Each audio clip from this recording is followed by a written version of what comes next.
Nice. Big old Brita filter. Just sits there. Yeah, in my the house. fridge. It's so nice. Yeah. Don't worry about it. Get bottled water at the shop. Yeah. Good. Big Oh yeah, totally. carboy. A lot of people again tonight for the second reading. Not as many as I thought. Not as many as the first one. Let's get it over with. Well, I don't.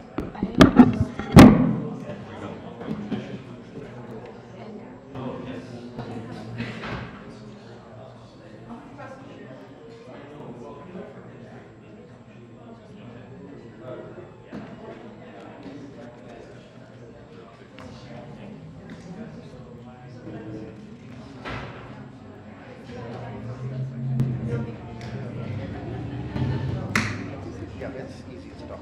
$1 extra. Not on business. Let's call Sarah.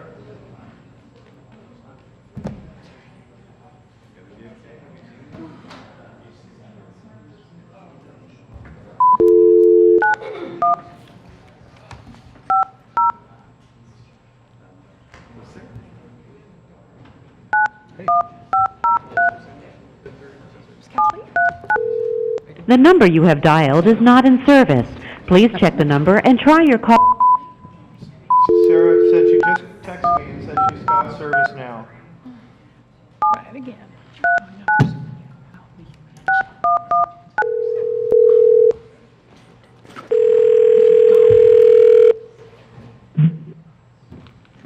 Hello? Hello? Hi, Sarah. Hi. Hi. Got it. So I'm talking right into the microphone. It's nice and loud. Can you hear me perfectly? Great. Yeah, I can hear you fine. Okay, your volume's a little low. Can we turn her volume up? Is it? Let's see. Maybe you could turn your volume up just a Is little. this better? Is this better? No. More, Sarah. Let's see. Better. Perfect. Better? Okay, good. Okay. I don't know how, I'm hoping that the reception will continue. I have to drive a ways, and I'm in wildfire country. I'm here in southern Oregon, and there's, I don't know. Anyway, Okay, well, took a while. So if maybe we lose you, we'll try to call you back. Okay, Okay. thank you. The Board of Commissioners is the governing body of Clatsop County, all county service districts for which this body so acts, and as the Clatsop County Local Contract Review Board is now meeting in regular session. Please join me for the flag salute. Pledge allegiance.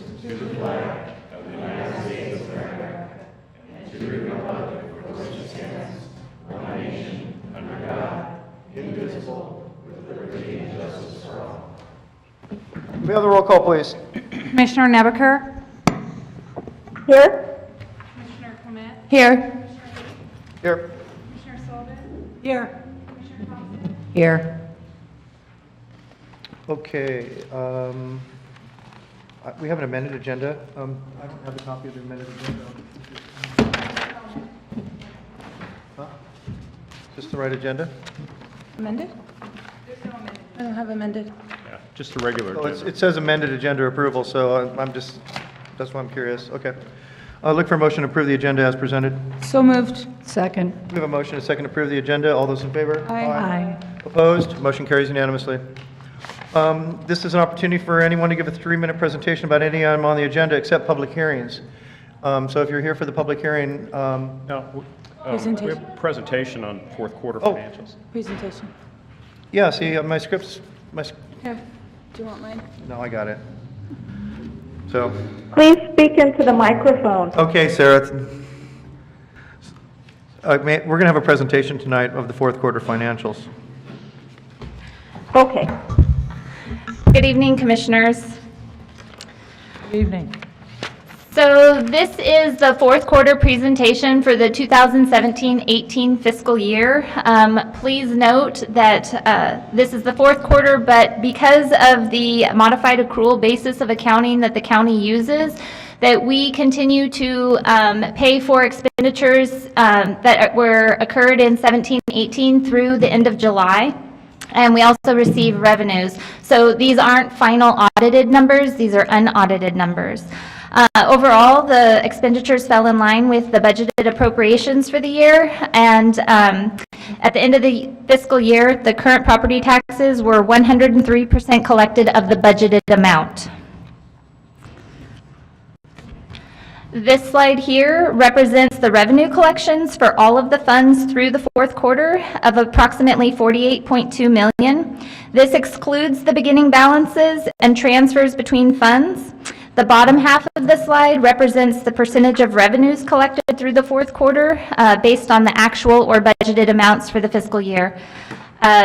Again, these are not final numbers because we're continuing to receive some grant revenues once fourth quarter reports are submitted. This slide here represents the revenues that were received in the general fund through the fourth quarter. The receipts of approximately $22.4 million exclude the beginning balance of $6.5 million and transfers in the amount of $3.4 million. The significant increase of revenue that was received over what was budgeted is in large part a result of the increased timber revenues. This slide here is representative of the major revenue sources for the general fund. Again, the property taxes reflected in the chart came in at 103%.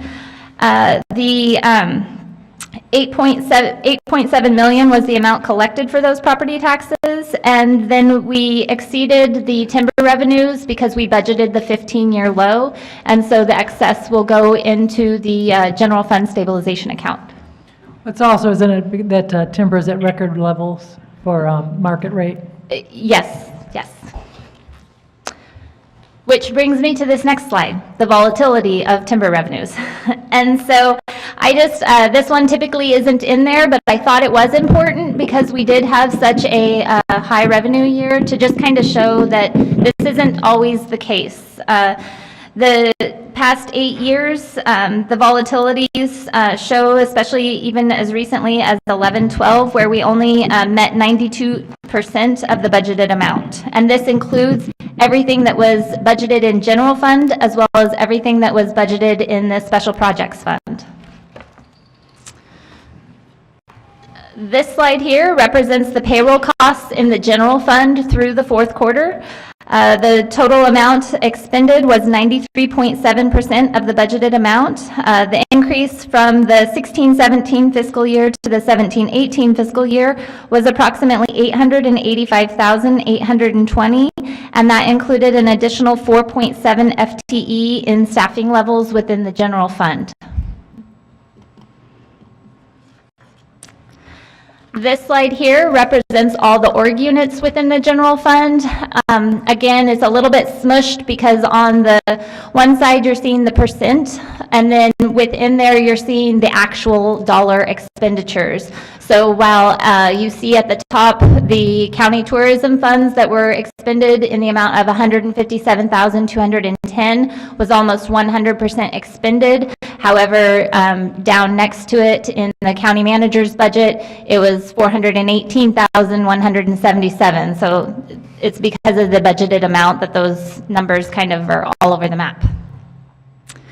Overall, the adjusted budget was an amount of $23,525,250, and expenditures recognized to date were $21,388,440. And again, the revenues collected were $25,874,790, and that does not include the beginning fund balance. This slide here is a breakdown of the expenses budgeted within the Board of Commissioners budget. The total amount budgeted was $91,560, and overall 92.3% of the budgeted amount was spent. And this is a breakdown of the commissioner expenditures. The total budgeted amount for education and training and reimbursed travel was $17,500, and through the end of the fiscal year to date, $11,300 of those funds have been expensed. This slide here represents the fourth quarter for the public health. Everything is pretty much in line with budget. Again, you'll notice the household hazardous waste is still kind of down there, but things are continuing to progress with the construction of that and getting things moving, which our targeted completion date is now June of 2019. This slide here represents the roads department for the fourth quarter, and again, everything continues to run in line with the budgeted amounts. Some of these funds, as you recall, have budgeted contingency, and so that's part of the reason why they come in below that 100% mark, because they are not spending that budgeted contingency. The road district spent 100% because all of those funds received are budgeted to be transferred to the road maintenance and construction fund. And these are all the other org units. Again, the contingency is what plays a large role in why some of these are so far under budget, because they save those reserves. For example, the bond reserve fund, you'll notice there's nothing expended there, and that is because we're building those reserves so that way once we gain more information from legislation as far as being able to make smaller payments towards our unfunded liability amount, we'll have the ability to do so. So at this point in time, we continue to receive funds into there, but don't expend them. Additionally, the 4-H and extension is coming in slightly under budget, and that's because we are waiting on the fourth quarter invoice from OSU. So in summary, these again are unaudited numbers. The auditors will be coming before you guys probably in February once the audit is complete to give you final information on the financial statements. Just a side note, they were here in July, began the audit process, and they will be coming back in September to do the remaining amount of their field work, and then the audit should be completed by hopefully early December. We will continue to work with the Northwest Housing Authority to make sure that we get their financial numbers submitted to us on time, so that way we can submit our financials on time without having to file an extension. Are there any questions? I have a question about the Housing Authority. I know that was in the paper. So we were going to separate from them, correct? But where the books are still intertwined? I'm not fully understanding Well, how that works. our books are not intertwined with the Housing Authority books in any way, shape, or form. That might have been the wrong choice of words. Yeah, so we simply have to show them as a discrete component unit because you are the board for the Housing Authority. But is that going to change that we're not going to be the board in the future, or? Yeah, that's right. There's, the Clatsop County Housing Authority has basically already been merged into the Northwest Oregon Housing Authority. There's just a few small details that need to be clarified concerning the trust fund.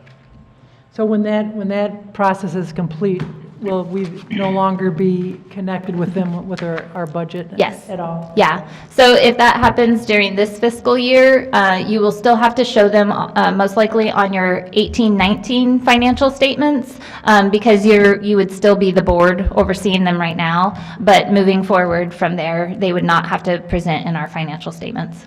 Okay, thank you. Yep, is that all? Thank you. Right, thank you for the presentation. Okay, now, this is a time for business from the public. Do we have any business from the public that's not part of the public hearing? Okay, sounds good. Look for a motion to approve the consent calendar. So move. Second. We have a motion and a second to approve the consent calendar. All those in favor? Aye. Aye. Motion carries unanimously. Thank you. We're going to move on now to our first public hearing. This is the ordinance 18-05. This is the time set for a public hearing on ordinance 18.0-05, marijuana facilities, time, place, and manner regulations. May we have the staff report, please? Yes, Gail Hendrickson, Community Development Director. We brought the ordinance before you back on June 27th. We had several comments and a lot of input. So County Council has made substantive changes to the ordinance, and we're bringing it back for a first hearing. To go over those changes, there were three sort of big-ticket items that the board had concerns about. One being the inclusion of retroactive language to be able to go back and have currently licensed businesses meet the proposed regulations. County Council has added that in. You'll see that language on page 42 and 44 of your ordinance package.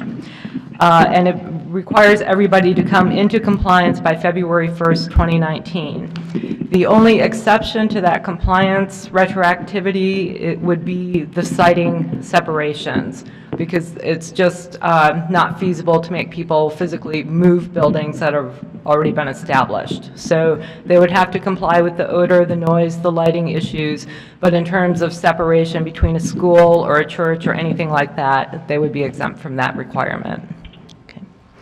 The second kind of big ticket item dealt with including additional enforcement language in the ordinance. And so, again, that's been added into section 5.12.100, which gives the county officials who are designated in the Code of Regulations, it's the county manager, his or her designee, and the code compliance specialist. Those people would have the ability to code enforce on a business that's not in compliance. It also includes language that would allow the county to take someone or a business to circuit court for further action, including things like injunctions. So that's been included as well. The third really big item that we've made changes to the ordinance regards the building code aspects of it. And when we went back to include a formula on the air filter, we started discussing with the building official about how that could be enforced. And he raised a concern that the building codes at the state level change so quickly with regard to marijuana businesses that he was concerned about putting very specific language in the code. There were two options that we considered. One was to go before the state to get them to approve a local amendment to our codes that would address that issue at a local level, and we would have to do that before we adopted this ordinance. The second option, which is the one that we've opted for, is to just put in basic language that says it will comply with all current building codes, which does include regulations about addressing odor and filtration. So that's the route that we chose to go. There were also several smaller items, such as removing the second whereas clause in the ordinance, which has been taken out. We verified that the process of the definition of processing was the same as the state's. We did find that we, in our proposed definition, had excluded packaging and labeling as a processing activity. That's above and beyond the state's requirements, so if that's something that you want to change, we can do that. We also looked at Commissioner Thompson's request for some sort of airlock type of system that would go on the doors, and again, that comes back to that issue with the building codes, so we did not include that in the ordinance. There was some discussion about whether or not to extend the hours of operation. Currently, they're listed from 10 a.m. to 8 p.m. I did not get a clear consensus from the board about where you'd like to go with that, so we did not make any changes. We left it 10 to 8. There was a question Commissioner Sullivan had about how marijuana waste is disposed of, so I did give you a printout from the state's website about the different ways that marijuana waste can be dealt with. The state basically allows you to compost it, put it in a landfill. It can be burned. Depending on the type of waste, it's a hazardous material and has to be dealt with that way. In our ordinance, we are requiring that no burning be permitted and that all waste be stored inside a building. So no outdoor storage, no burning, which is a little bit above and beyond what the state regulations require. So what happens, I mean, they can only store so much, right? Then who's responsible for getting rid of that waste? The owner of the business would be responsible for that, and then they would comply with that handout. So depending on the type of waste, they could compost it inside, or they can mix it with other items and then eventually dispose of it in a landfill. If it's a hazardous waste, then they would work with DEQ to dispose of it according to their regulations. Okay, so they're responsible for that and responsible to have a procedure in place that when the inspectors come in, they'll know that this is what they're doing. Right. You know what I mean? Because, like at work, we have to keep track of the pool, the chlorine numbers on the pool, and the inspector comes in, they can see what's what. And is that going to be the way with these folks that, you know what I mean? They have I think I understand your question. I'm not exactly sure how the state verifies that what you've put in a landfill was not hazardous waste. I'm not sure how that gets complied with. It wasn't something that we had envisioned as county staff being the enforcement side of. Could you, Gail, could you please speak closer to the microphone? I think maybe that's why I'm only hearing some of what you're saying. Okay, sorry about that. Thank you. Have I answered your question? I'm not sure if I'm asking the question well. It's like within a hospital, there's medical waste, right? And they get procedures in place that you do it this way and do it this way and you take care of it. So if someone were to come and say, hey, how are you getting rid of this waste? They could say, well, this is what we do. And so it's the same for these facilities, that they will follow the rules of how to take care of the waste products and that they do a certain procedure. So if we come in, they can say, yes, this is what our procedure is in our business. Yeah, again, that is going to be coming through the state side. I know that with regard to hazardous waste, that gets monitored by Department of Environmental Quality. In terms of who in the state is controlling something that may go into a compost bin or a landfill in the future, I'm not sure the state regulations. I can check more into that before the second hearing, but at this point, I just don't know the answer. So these businesses will be potentially inspected on the county level, possibly on the city level, and then also on the state level, is that correct? I cannot speak to the cities. The county typically does not do, when a business opens, we don't necessarily do an inspection for compliance with business regulations. We just have never had the staff, and we really haven't had any businesses like this that we've ever dealt with in the past. So, I mean, we generally were complaint driven, so if there's a complaint, we'll definitely follow up, but we don't have the personnel to just sort of go out and go into these businesses on a regular basis. So that's just part of the reality we have to deal with.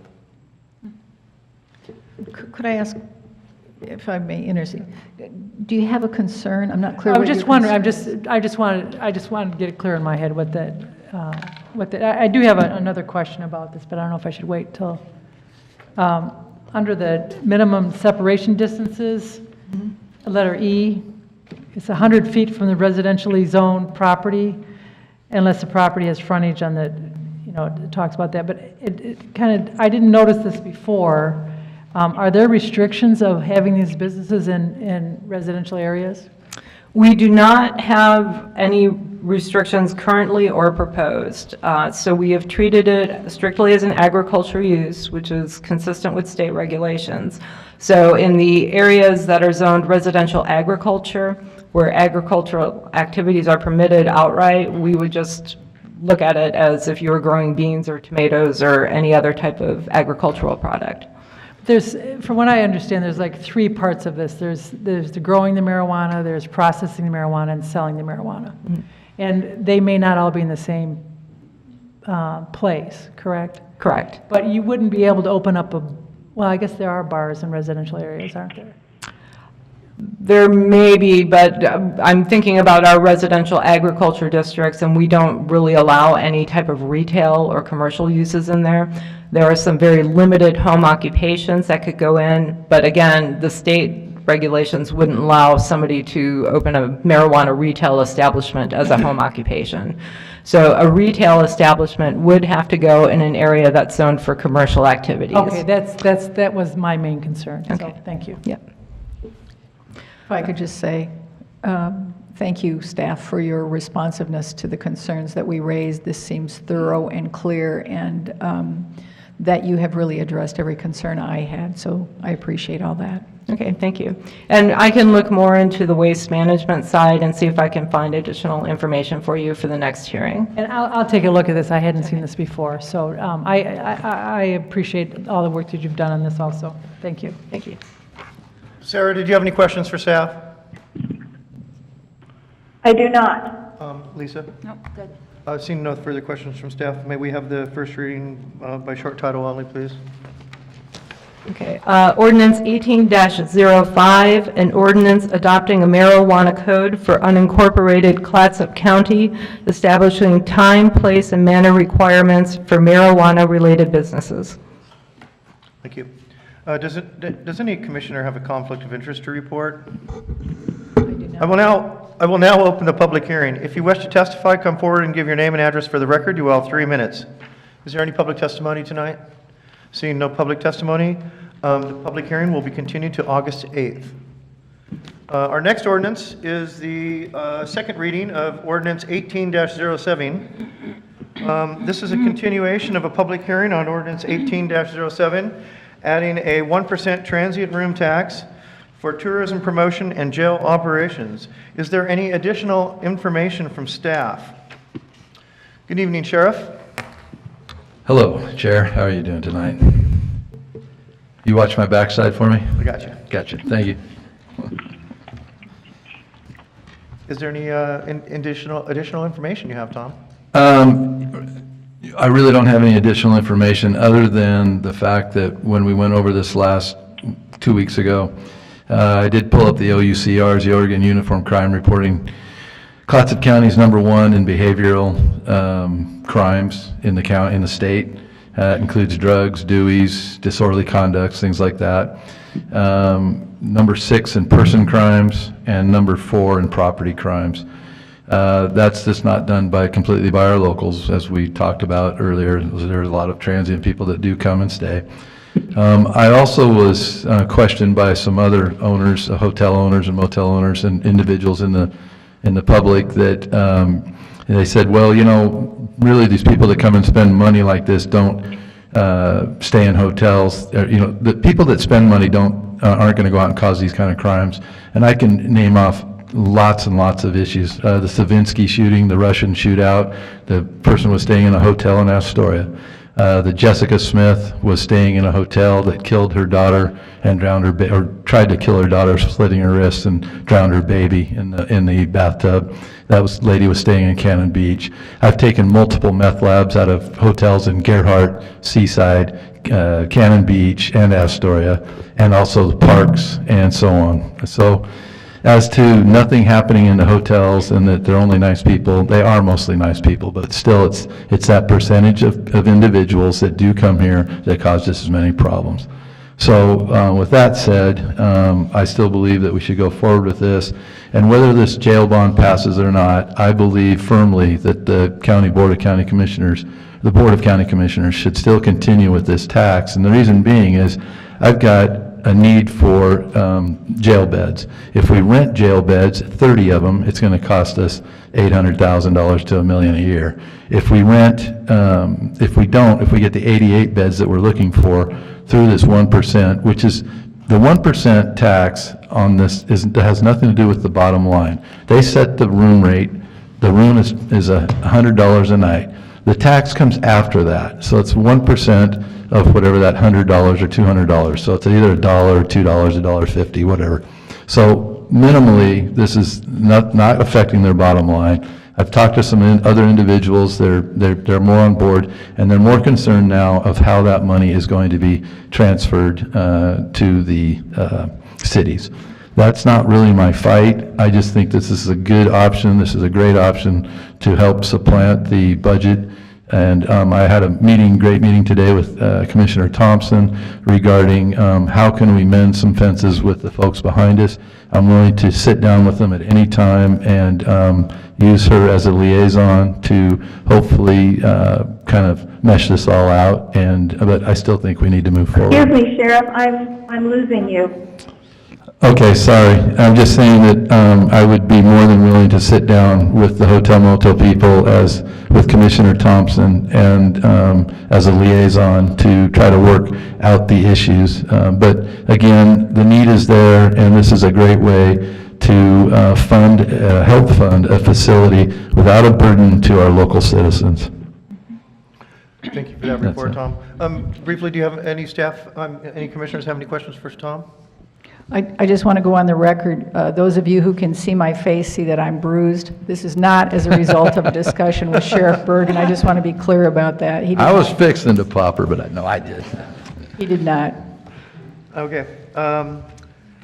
Okay, thank you, Tom. Thank you, sir. Okay, now we're going to move on to public testimony. If you wish to testify, come forward and give your name and address for the record. You have 3 minutes. What I'd like to do is I'll start over here, and we'll just kind of work our way. So that's staff there. Is there anybody over here? Okay. And then we'll just move on this way, and I see you are standing up. Come on up and state your name and address to the record, and you'll have 3 minutes. Charlie, I need to recuse myself, so I don't know if this is the right time to do it or not. This would be the So, appropriate time. Thank you. Thank you. Good evening. I'm David Reed, 4924 Cedar Street, Astoria, Oregon. I'm the Executive Director of the Astoria-Warrenton Area Chamber of Commerce. The sheriff has made a case for the need for money. The thing we would ask of the sheriff's department and this commission is to recognize that hospitality tourism is a $500 million industry in Clatsop County. And to vilify the guests that come to this county in any way is dangerous to that huge part of our economy. So having said that, I want to make a quick statement and then a request. Transient room tax is not free money. Beyond its cost to visitors, TRT has a cost to lodging providers, restaurants, retailers, services, and attractions. You cannot simply take $1.4 million from guests and expect them to book quite as many hotel room nights, spend quite as much money on meals, visit quite as many attractions, or have as much money left to spend at retailers. Their money can only stretch so far. There will be a burden to the local citizens. So now the request, slow down on this, please.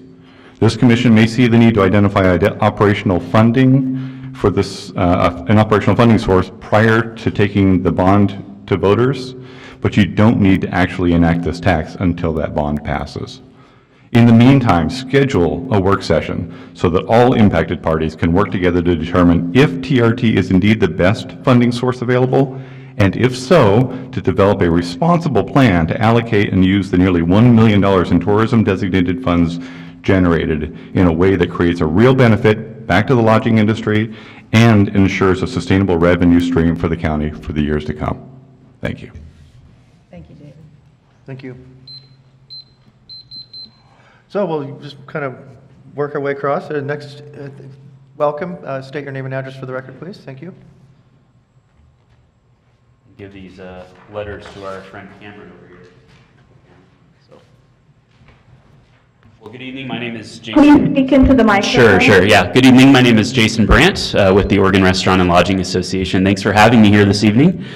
I have to thank you first and foremost for the gorgeous drive over. I had a wonderful time coming over the mountains, and just it's always nice to come out to the coast. And we have a lot of amazing members out here in the tourism industry. I actually would like just to take a moment to recognize those here in the audience. So if you're tied to the tourism industry or you are a lodging operator, could you just stand for a moment so the commissioners can see you? So you see we have quite an engaged audience here tonight relating to a 1% tax. And it seems simple, right? A 1% tax. What's the big deal? Well, the folks here will tell you that every time you add any tax to a lodging stay, it does suppress their ability to attract tourists. Every percent matters. The latest data in the letter that I just handed off to camera showcases that fact. If you look at the letter, you'll see that if you look at every region across the state, the North Coast is the one outlier when it comes to performance year over year. So year 2015 through 2017, every single region in this state has seen tourism growth when it comes to overnight visitors. The exception is the North Coast during that time. So you can make an argument that before any consideration is given to an increase in the lodging tax, we first have to give ourselves a hard look as a team, working together on how we're spending those resources now. I really appreciate the communication we've had, Cameron, going back and forth. You've been a wonderful professional. Cameron has offered to take I believe, has offered to take a time out and hold meetings with our lodging community throughout Clatsop County. And I really think that process is absolutely crucial. More power to the sheriff and his public safety priorities. I think you'll hear from everyone here, there's no issues with those priorities. The issue is the source of the funds and the process by which this commission moves forward. And it's simply irresponsible for a commission to approve an industry tax for 30% of the money that is unrestricted for jail operation. The 2003 lodging tax reforms in Oregon were created to create a correlation between the lodging tax revenue and tourism promotion. I just want to encourage you to take a hard look at how you're currently spending the money and make sure that you have a viable plan for any new resource with constant and clear communication with your lodging partners. They are here to be your partners, and I know they look forward to that opportunity. Thank you so much for your time. Thank you. And I would just like to remind our guests tonight to speak into the microphone so Commissioner Nebaker, who's calling in, can hear. Thank you. Okay, so we're moving across here. Do we have any more in the middle section here that would like to speak tonight? Come on up and state your name and address for the record. Welcome.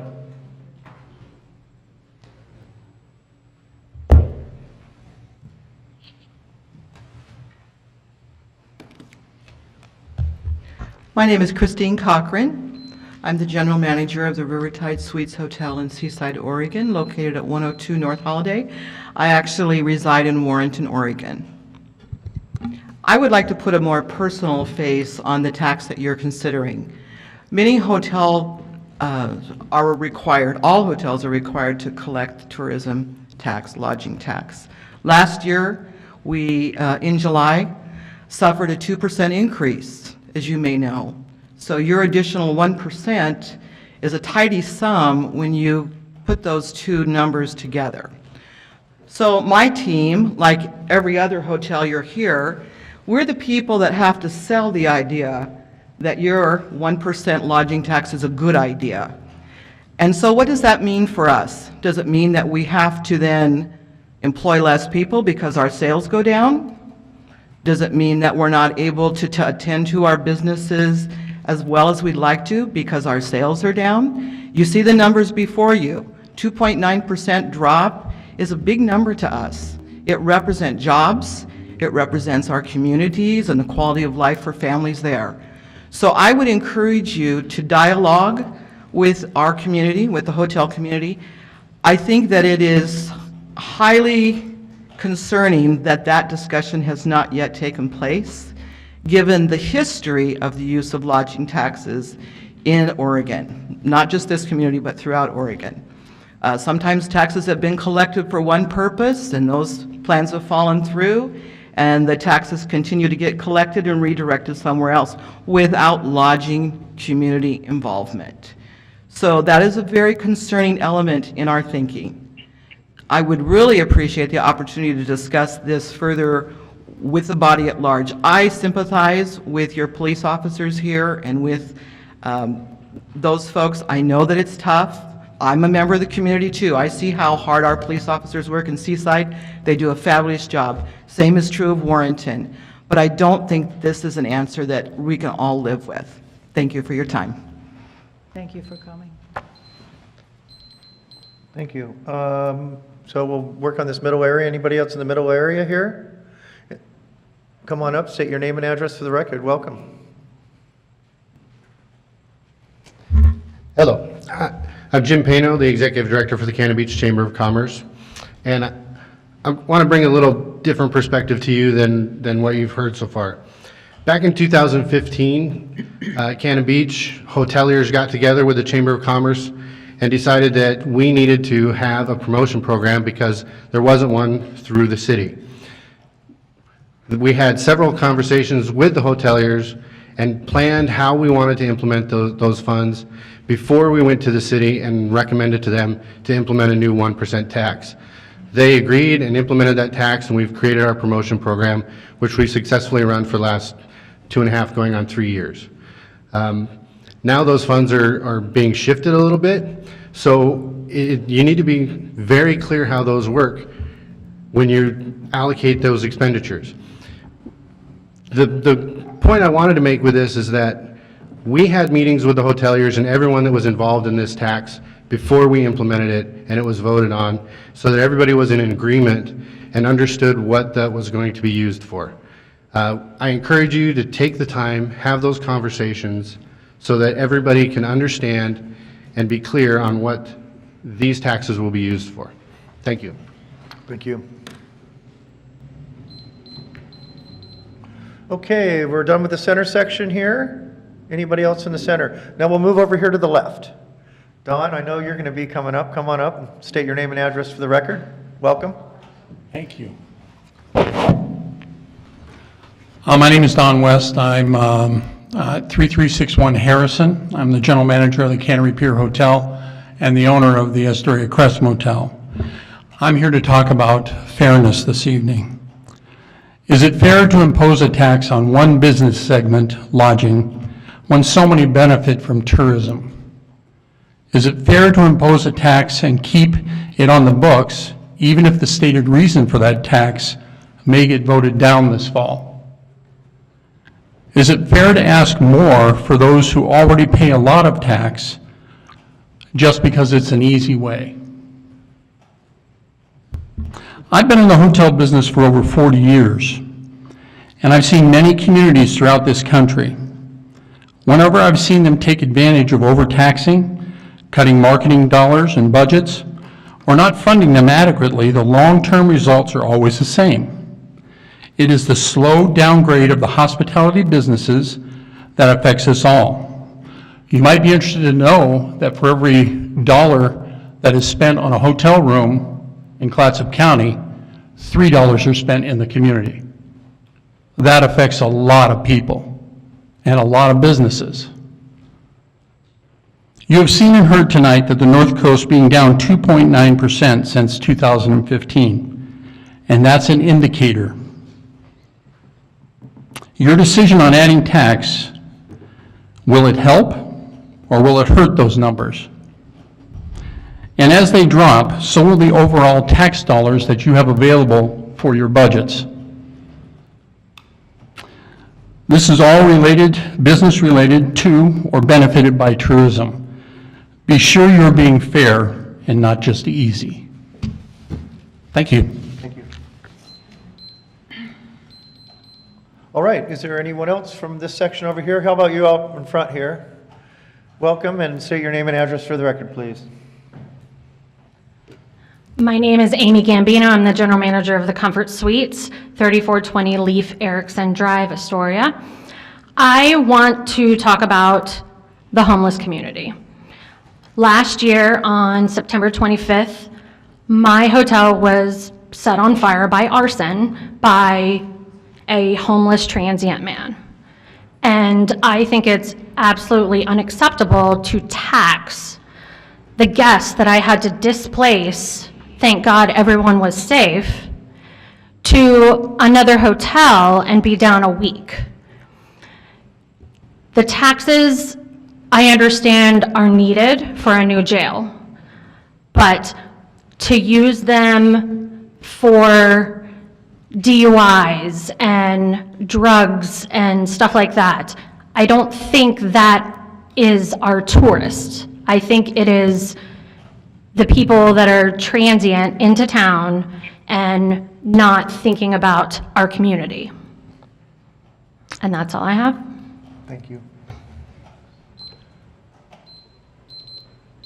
All right, is there any other further testimony from this? Mr. Jacob, come on up.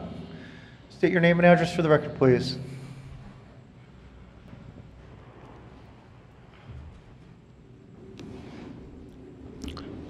I'm Robert Jacob, live at 140 Grand. I used to own Campers West, the Rosebriar. Today I own the Cannery Pier Hotel and the Atomic Motel.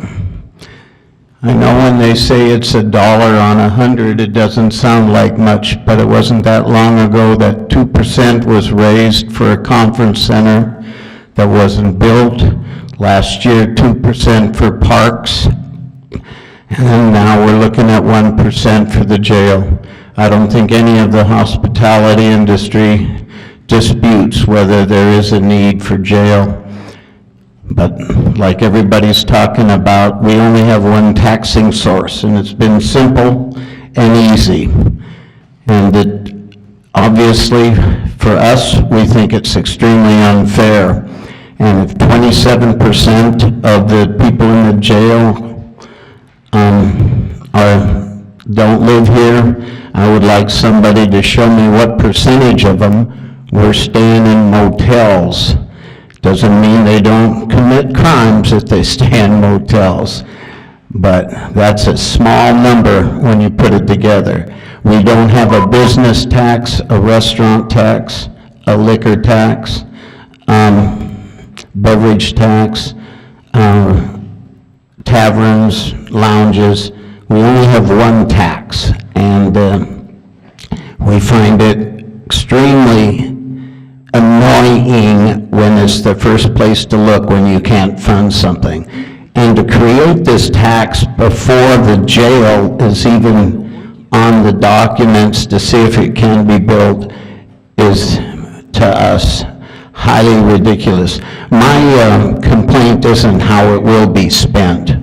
My point is, why on earth are we going there for something the community needs? Thanks.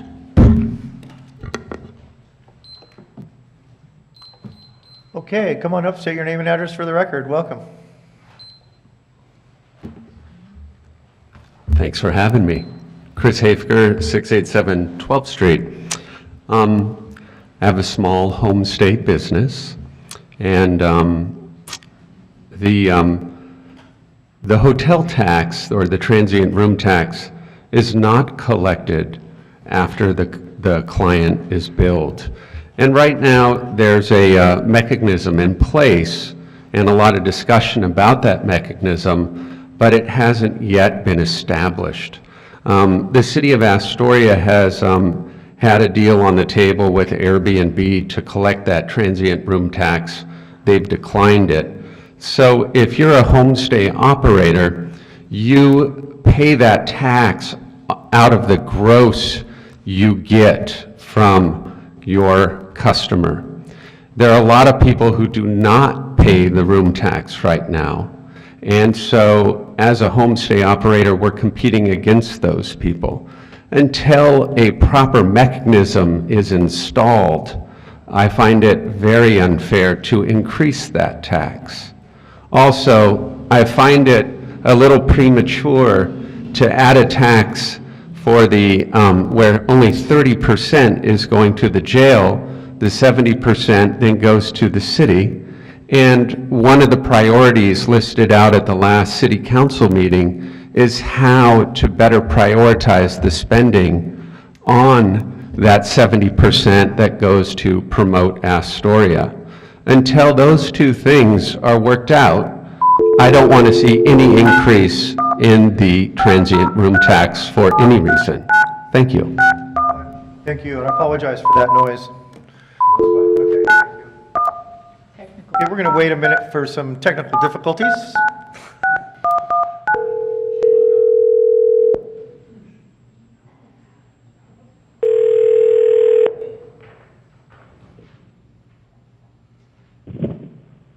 I'm here. Can you hear me? We can hear you, Sarah. Welcome back. Thank you. So we're still in public testimony, and is there anybody else from this area here? Okay, is there anybody else that would like to speak? Come on up and state your name and address for the record. Welcome.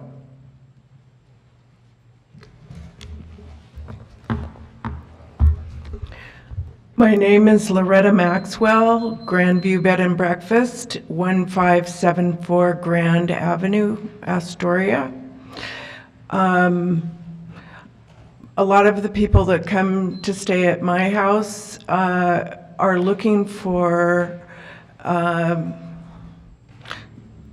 good rates. They want a nice place to stay, but we don't charge lots and lots of money. And I've had people who have asked what the tax is, and they have either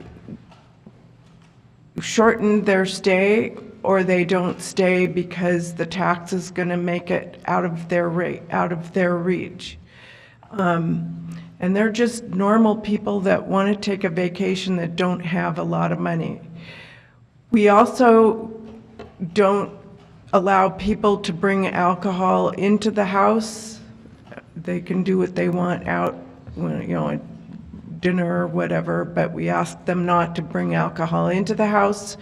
So the overall guest is pretty well behaved. We've been in business for 31 years, and we have never had anyone end up in jail. Doesn't mean that won't ever happen, but I think that when you look at the 27% of people who have been incarcerated and say that they're from out of town, I think that's really a broad brush that you're painting them with. They don't all come from hotels. I don't think that most of them were. And I, in agreement with somebody that just spoke, I think that there should be an analysis of, are those people really from hotels? I also think that there should be other avenues for taxation if that's how you need to pay for things. You were talking about the marijuana. I have a hearing problem, so I don't hear things very clearly. I'm sorry I didn't put my hand up right away. The marijuana, I think, is making tons of money hand over fist. Why aren't we taxing them? I think that there are probably a lot of people that are high that are getting arrested and taken to jail. Please speak into the microphone. I think I am. I'm sorry. I think that you're flogging a dead horse. Our percentage is getting very close to the big cities like Los Angeles and New York, and we're not them. Thank you. All right, is there any other public testimony? Come on up, state your name and address for the record. It's Rebecca Greenway, 1140 Franklin Avenue, and I own the Franklin Street Station Bed and Breakfast for the last almost 19 years. I'd like to say I was part of the beginning when they were going to build the convention center here, and we went from 7 to 9 to build this, and they had all the pictures, all the meetings, everything that was going to be done. And after everything's said and done, they decided it was not feasible to build a convention center here, but they didn't offer to give back the 2%. They didn't let us know where it went or what they were doing with the continuous 2% that they were collecting from us. And then we went 2% last year to fund our city parks. And now you want to do 1% to do our jail, which I don't have any problem with supporting the jail. I just don't think that my customers should have to pay, being they're paying for the city parks. They paid for a convention center that never existed. We still don't know where the money went to, and they still collect 2% from that point on. And there's never been anything said, and we'd kind of like to know where the money went, since it didn't go to a convention center. It was not returned to us. And just another tax that we don't know what's going to happen. What happens if the tourism goes down and you don't get that 1%? Then who's going to pay for it then? Where's the money going to come from? So I just don't think that it's really fair. I think there's lots of other options out there at this time. Thank you. Thank you. All right, does anybody else have, okay. So, Sheriff, did you have any response to our guest tonight? Yes, I have some comments, and can you hear me okay? Yeah, sure. We'll let, hold on, let's let the sheriff speak, and then we'll go into discussion. Oh, sorry, I thought you said my name, I'm sorry. Oh, sorry, Sarah, I was asking the sheriff to come back up. Oh, I'm yeah. sorry, I have to speak into the mic. I don't really have anything further other than these people bring up some good points, and like I had a meeting with Commissioner Thompson today regarding this. I believe that we can work this out and sit down and talk about it, but I think it's also very necessary that we move forward with this. And again, the room rate is one thing and the tax is something completely different, so. Great, thanks. I'll just have you wait a minute in case one of the board Yes, sir. members have a question. Sarah, did you have some questions? Go ahead. Well, I hope I heard correctly, but it sounds like heads and PEDS is down for our county, but not other counties. And is that what was that part of one of the public testimony people? Yes. I think it's regional. Okay. I don't know if it's just our county. Well, It's do we know it's regional. why that is? But do we know why? It's regional and it includes Lincoln County as well and Tillamook County, I believe. It's the entire north coast from Lincoln County upwards to us. No, please, I'm not going to have any, random conversations from the crowd. So we've already had the Okay, public speaking. I'll stop. We don't really know why that is, if it's regional. I mean, those are all, well, Lincoln City is very popular. It's hard to imagine for me. I cannot believe how many people are coming to Clatsop County now. I mean, the roads are just very crowded. The people on the street, there's so many more people walking around and going into shops. Some of the restaurants I can't even get into.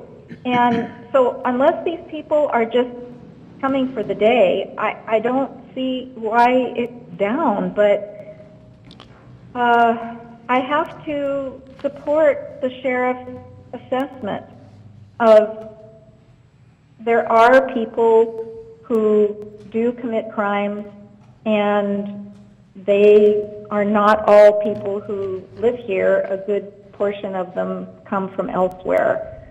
So I don't know if there's a better solution. I don't know what there is that would be a better solution. I commend the staff for coming up with this, but I know it's unpopular with the hotel people. I have been talking to short-term rental people, owners. They have no problem with this. I've talked to probably 10, but that's in my area of Gearhart. So maybe that's a different situation. I don't know. Cam, did you have any, does staff possibly have an answer for Commissioner Nebiger's question about the 2.9%? No, I don't. We just got this information tonight, so Okay, so I don't on that. Okay, thank you. But I think one of the things I just think is important to clarify, and I listen to what everybody says, and somebody mentioned a 2% increase for a convention center. Well, that wasn't the county. And if you have a rental, a hotel, and you're in the city limits anywhere in this county, the county has taken no money from you. We don't tax in the cities. So what a lot of the concerns or complaints I've heard about how this tourism money has got spent doesn't really have anything to do with the county or these folks sitting here. Those are city decisions. And I know sometimes it's kind of hard for people to make that distinction. But if you have concerns about how transient room tax money has been spent in the past and you're in a city, you need to go to that city and have that discussion with them. These folks don't have anything to do with that. Okay, so is there any other questions for staff from the board? Any further discussion, Commissioner Thompson? Yeah, I do. Sheriff, I just really want to appreciate your willingness to have conversation with me about this and your flexibility and wanting to consider what the members of the community have to say and your devotion to the well-being of everybody who lives here and who comes here. I'm sorry, I'm not hearing all of what you're saying.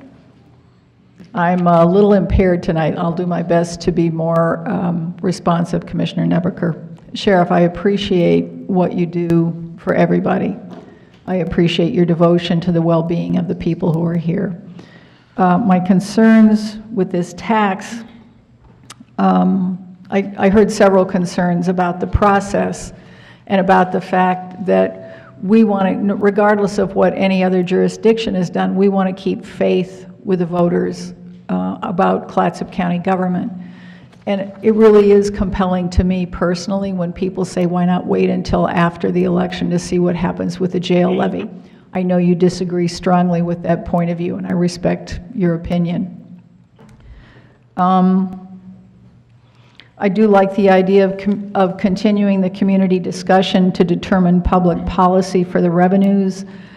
We've heard some interesting alternatives that I'd like to see us discuss about imposing tax on meals and beverages in order to apply the tax to capture people who don't pay lodging tax. I would hope if we did that, we could have a local discount. That's what I'd like. I'd like us to take time to listen to the business owners, the cities, the designated marketing organizations, and others to hear what everyone has to say. I'd like us to pause on this. If I were able to have a vote tonight that said neither yes nor no, but not yet, I would be voting not yet. Because in my mind, this isn't ready to go forward. I appreciate that there is a lot of interest in this. I appreciate the fact that we have begun what I think is a very positive community conversation. I'd like to see us continue that before the Board of County Commissioners acts on this particular issue. So I'd like us to hit the pause button. Thank you. Do any other commissioners have any questions for staff? Is there a possible motion? Chair Lee, I move to adopt ordinance 2018-07 imposing a countywide tax on transient lodging for jail operations and tourism promotion and conduct the second reading of ordinance 2018-07 by short title only. Sheriff, Sheriff, Sarah's seconding. Sorry. Did you second, Sarah? Yes. We have a motion and a second. We have a motion and a second. Is there any further deliberations? Seeing no further deliberations, we're going to go to a vote. I'm going to have you vote first, Sarah, yes or no? Yes. Commissioner Clement? Yes. I vote yes. Commissioner Thompson? Since I don't have the option of not yet, I will vote no. The motion carries 3-1. Chair Lee, one issue. In our agenda summary, we said this would be effective February 1. I note the ordinance as printed says 30 days after adoption. Can we clarify what the when the board wants this to go into effect? Yeah, I think the original intent was January 1st of January 1st, 19. and gives you the option to rethink this if the jail bond is not successful. Okay. There's no more further action needed. Well, you've adopted this for 30. On the ordinance, I have January 1. Right. On your ordinance? On this ordinance. Okay. Okay. I stand corrected. It's not what's in the, all right. We have that on the record, clerk, the January 1st, 2019? Yes. Okay. Thank you for bringing that up, council. Sorry, thank you. Okay, now we're going to move on to commissioners' reports. Commissioner Thompson? How about if we go I get... don't need to read short title, or am I fine? Are we going to read this short Excuse me, could I have the reading by short title, please? Ordinance number 2018-07, an ordinance imposing a countywide tax on transient lodging for jail operations and tourism promotion. Section 1 short title, this ordinance shall be known as an ordinance imposing a countywide tax on transient lodging for jail operations and tourism promotion. That's it. Thank you, Sheriff. Thank you. I didn't hear what Commissioner Thompson said. Did she need to step out? She's not feeling well? I didn't hear. Excuse me? Commissioner Sullivan. Oh, she went to get Commissioner Sullivan. Okay, we'll just hold off for a minute.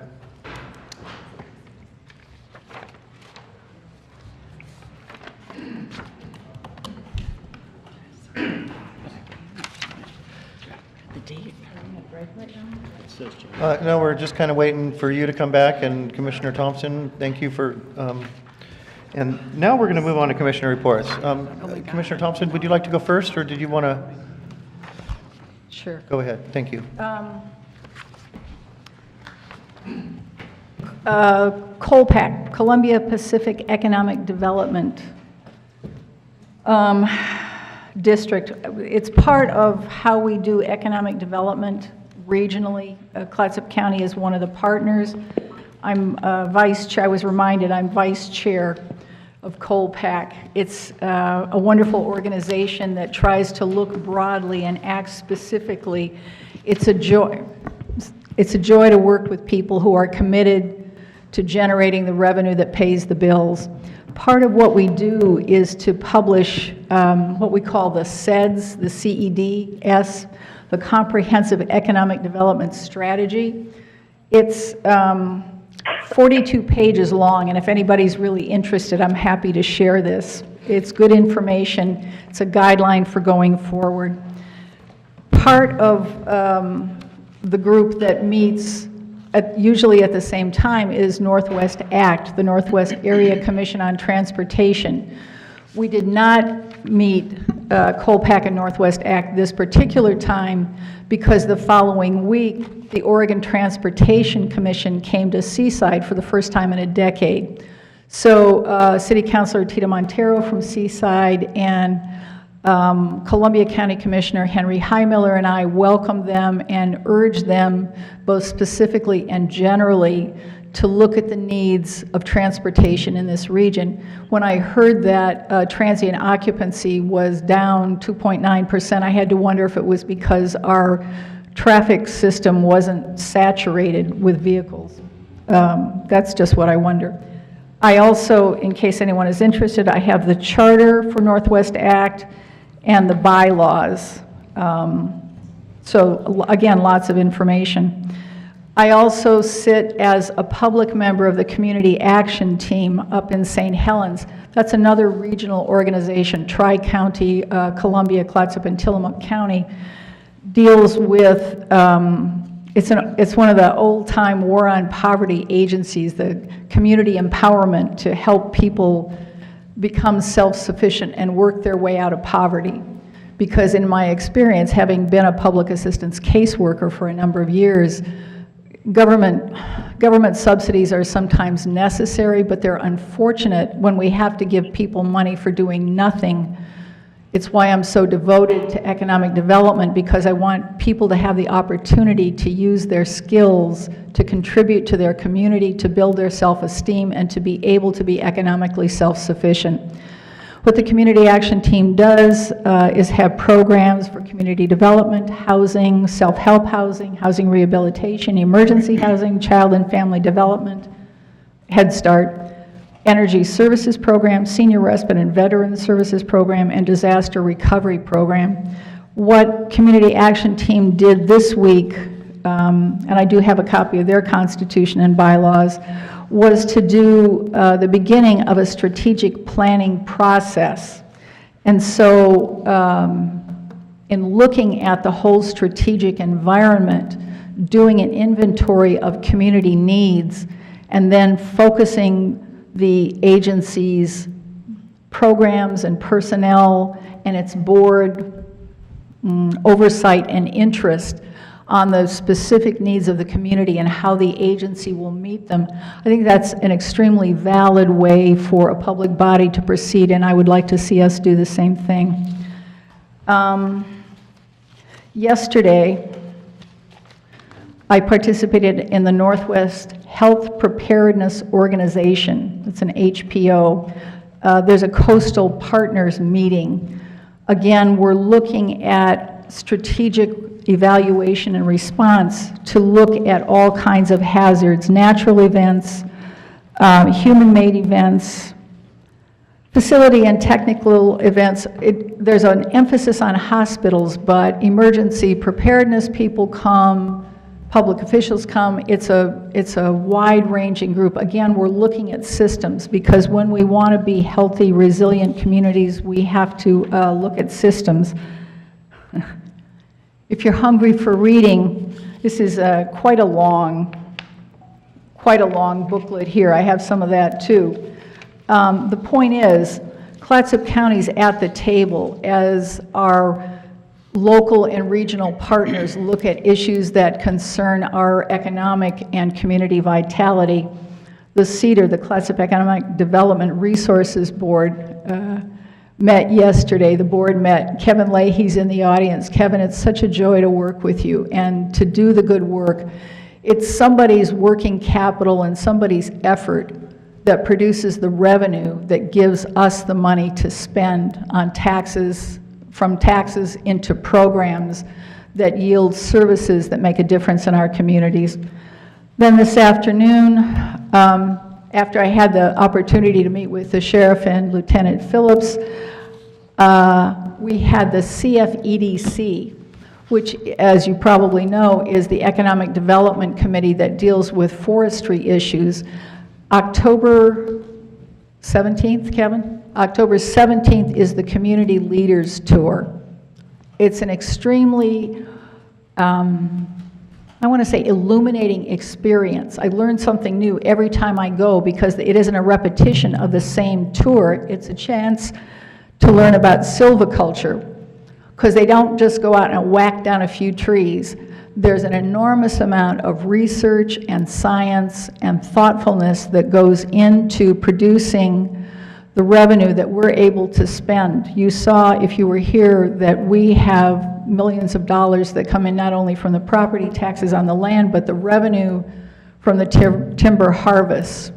We're still looking at ways to improve by adding value through the automated systems that are part of the mass timber technology, cross-laminated timber, most importantly, but how do we go forward so that we can continue to flourish in this beautiful place? I had the chance to use one of these, it's not QVC, what do they call these little codes?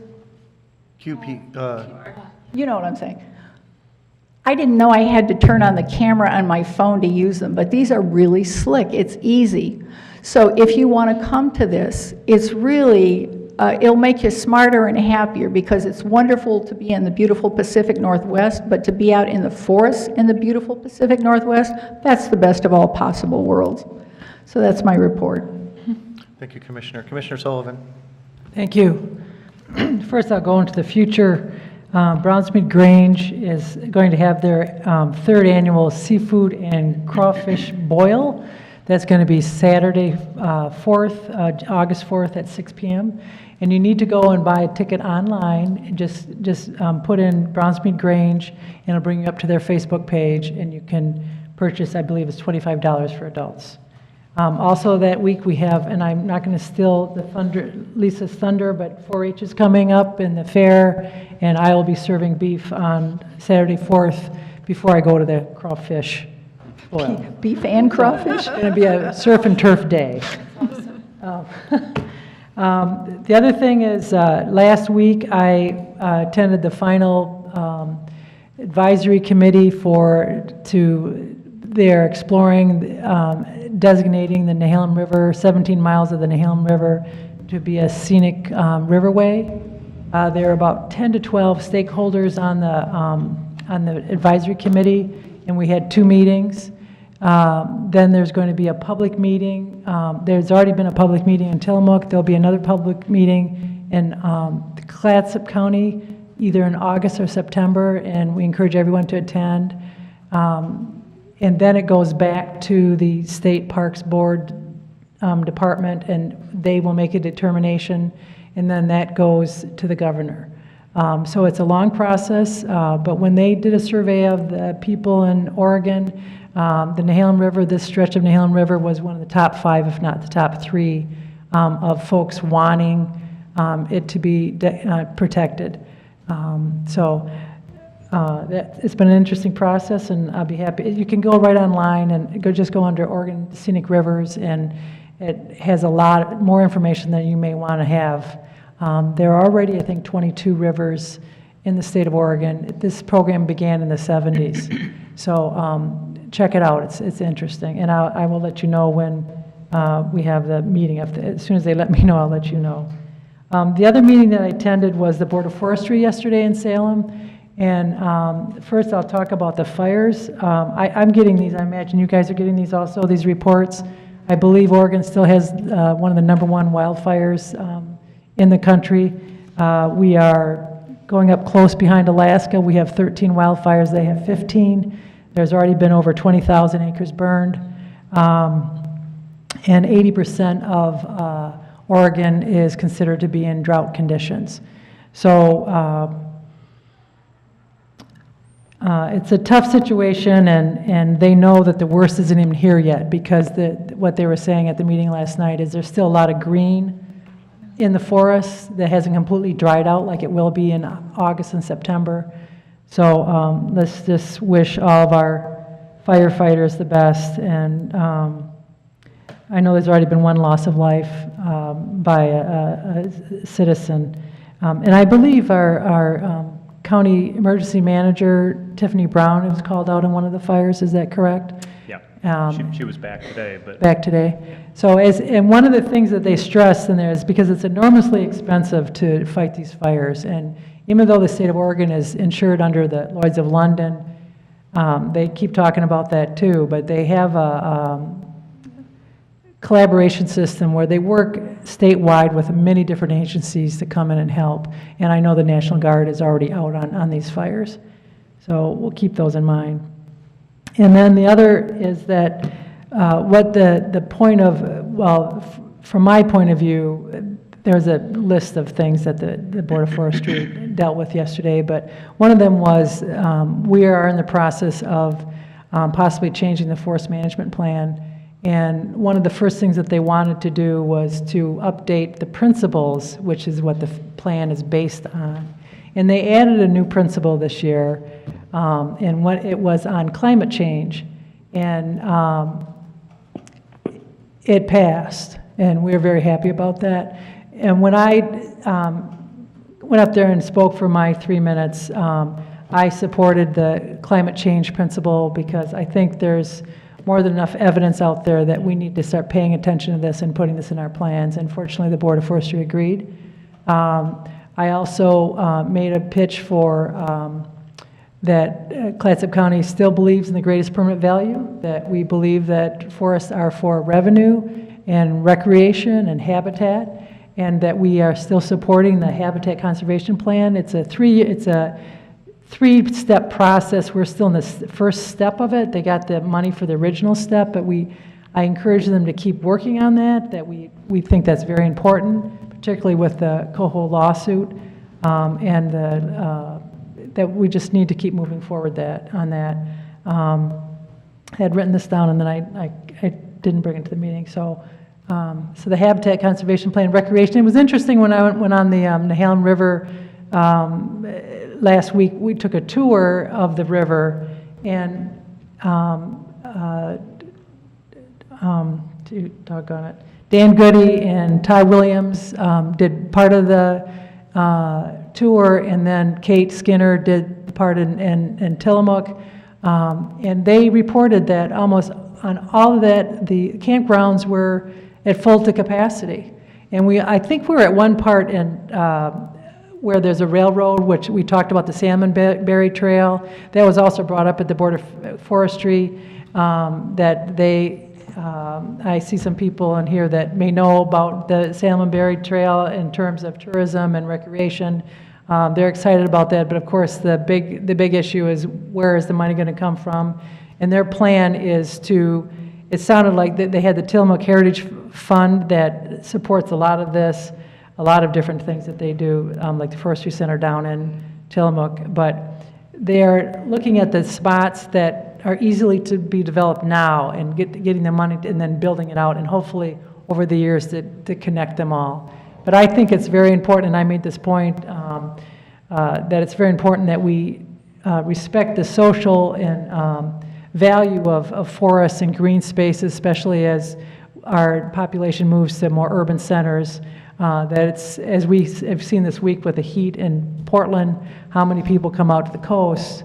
And I guess the woman who was she's the head person out here at Fort Stevens, that's the #1 camping destination in the state, is our Fort Stevens campground. So in that way, I was just glad that we had that part of that principle. So it's a slow-moving process, and we'll see how it goes. But that's how I spent yesterday.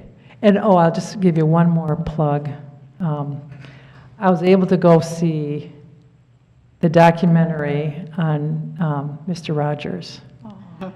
And it is an excellent film. And it's very family-friendly. And I recommend to, if it comes to town, to go see it. It was great. Thank you. Thank you for your... I'm sorry. One more thing, I'm sorry.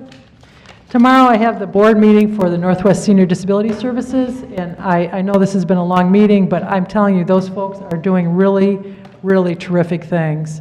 And this is an annual report of 6 months of some of their accomplishments. They work on a legislative level. They work on feeding seniors, on protecting seniors, of getting them connected with services, and they're getting awards. It's really, I'm so proud of the Northwest Senior Disability Services that we work with in the 5-county area. I mean, they really do deserve a lot of recognition for what they do. So I'm going to ask that perhaps we can put this in the notes, and maybe with a link to their website, because I know that in my personal life, I refer people to them a lot. When people say, you know, they're saying, oh, I'm having trouble with this family member and whatnot. To me, this is the first place to go to get advice and what to do. And the workshops that they offer are just tremendous. So I just want to give them a shout out. Thanks. Thank you, Commissioner Sullivan, particularly for your work on forestry issues. It's very valuable to us. And I saw the Mr. Rogers movie too, and Mr. Rogers played a big role in my childhood, and I think I cried through the entire film. I know, I cried too. I looked around and there was all these 50, the whole crowd of 50-somethings. There was not a dry eye in the whole theater. Commissioner Nebaker. Yes, unfortunately, I missed all of the commissioners' reports thus far. I couldn't get one word. I don't really have anything except to say that be very glad to be in the northern part of Oregon, because there are so many wildfires in the southern part now where I am. Fortunately, where I have been staying is in a higher elevation and the winds are more favorable there, but you just cannot believe how toxic the air is. I had to drive in towards Ashland to get reception, and it's horrible. I just read yesterday that it's the worst air quality in the nation. And it makes me very concerned about our forests with global warming. It's very disconcerting. Anyway, I think I'm going to hang up now because I can't hear anyway, so I don't even know if you could hear me. But thank you for calling me so I could participate. Thank you, Commissioner. Have a good evening and be safe. Okay, bye. Commissioner Clement? Just a little about FAIR. This is coming up to be next week is Clatsop County Fair Week, and the fair is open 10 to 10. A big highlight for everyone is who will the concert be. It's Diamond Rio this year on Friday night at 6 p.m., I believe. And some of the highlights with FAIR this year, I think, is going to be beef.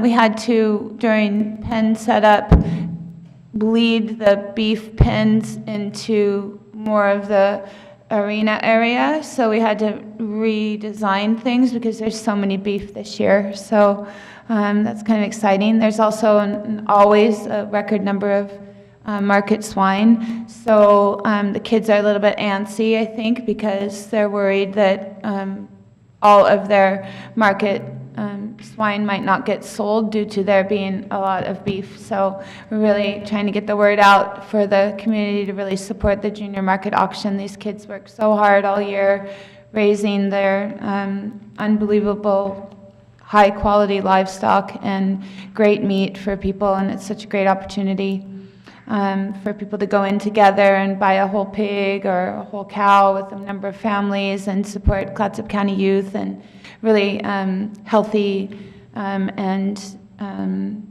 nicely raised meat. Another thing, they're moving some of the poultry into the other new barn this year, so that's kind of exciting. It'll be nice and cool up there for them and give a little more room in the main arena for the other livestock. Another highlight is Bessie Bingo. That's right before the junior market auction on Saturday. It's really exciting. They bring a cow out, and you get the cow you play bingo according to where the cow moves. So super fun, really exciting for kids of all ages.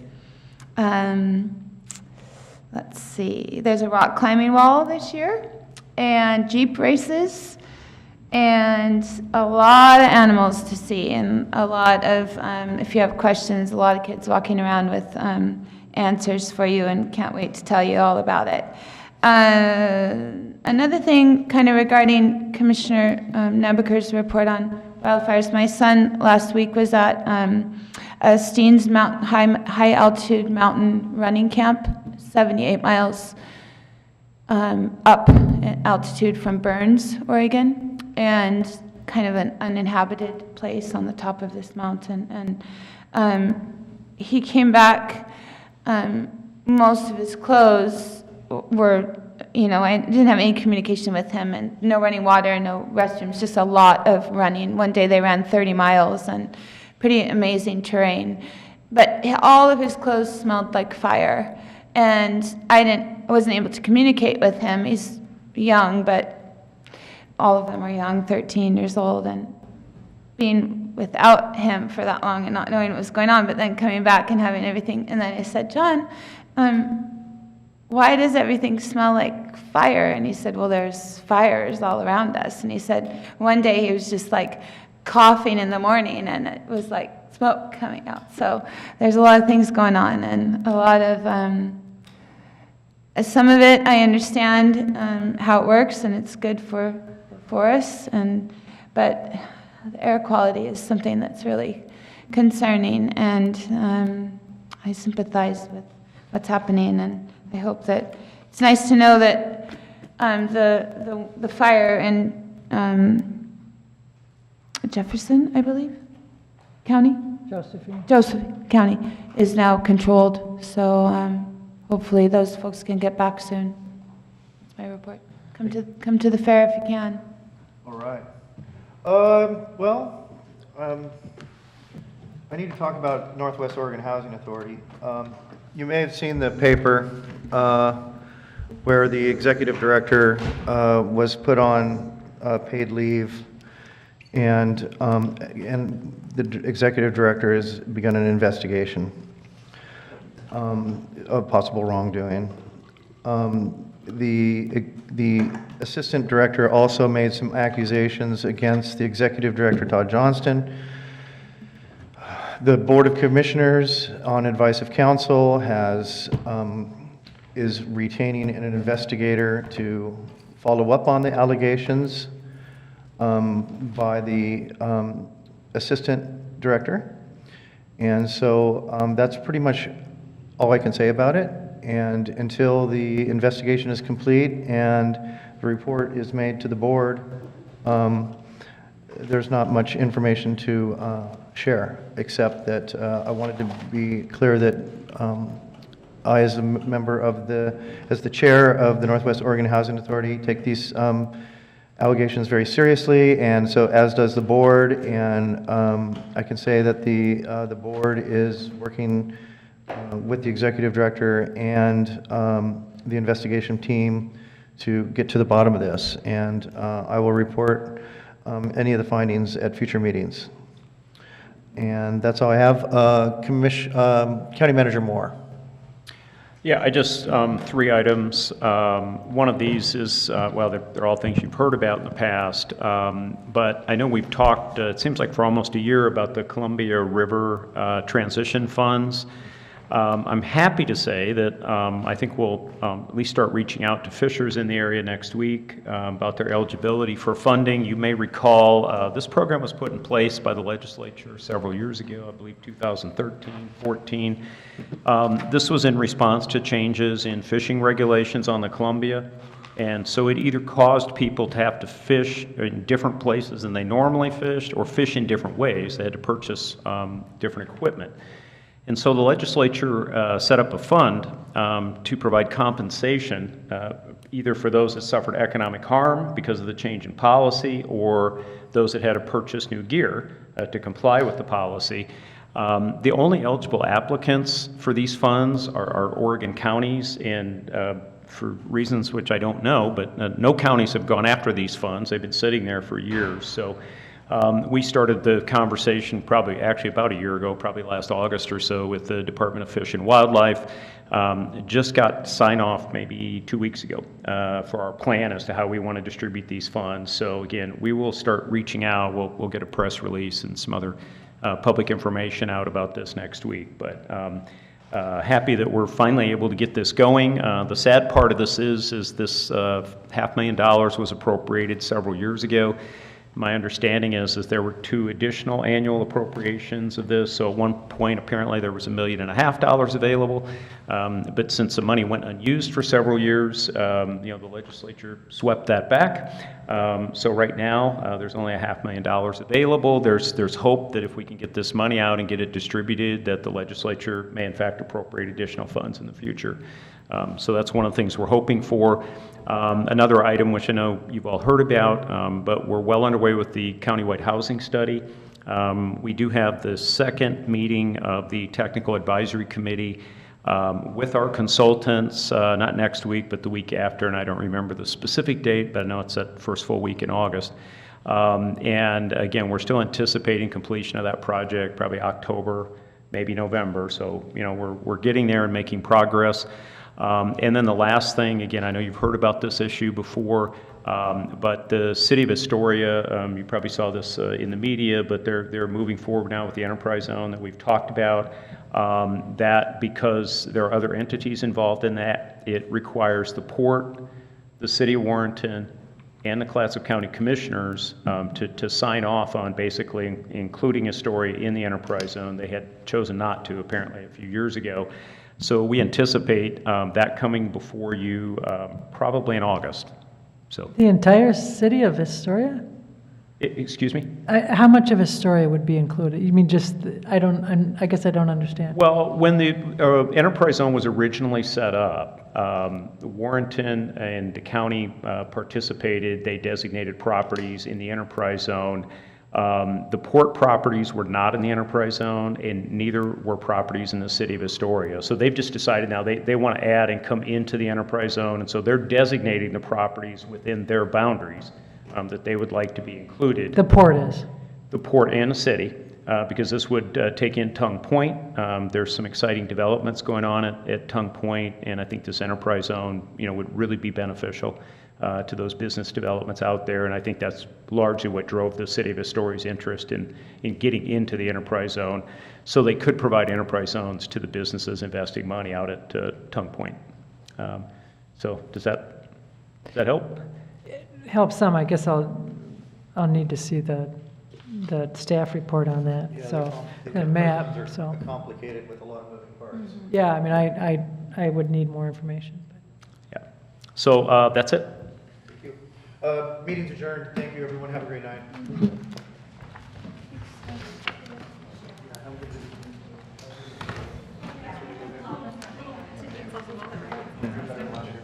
And Cam, I know we need to. It's very busy at work.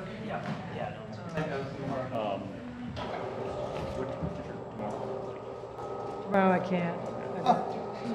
I'm meeting with that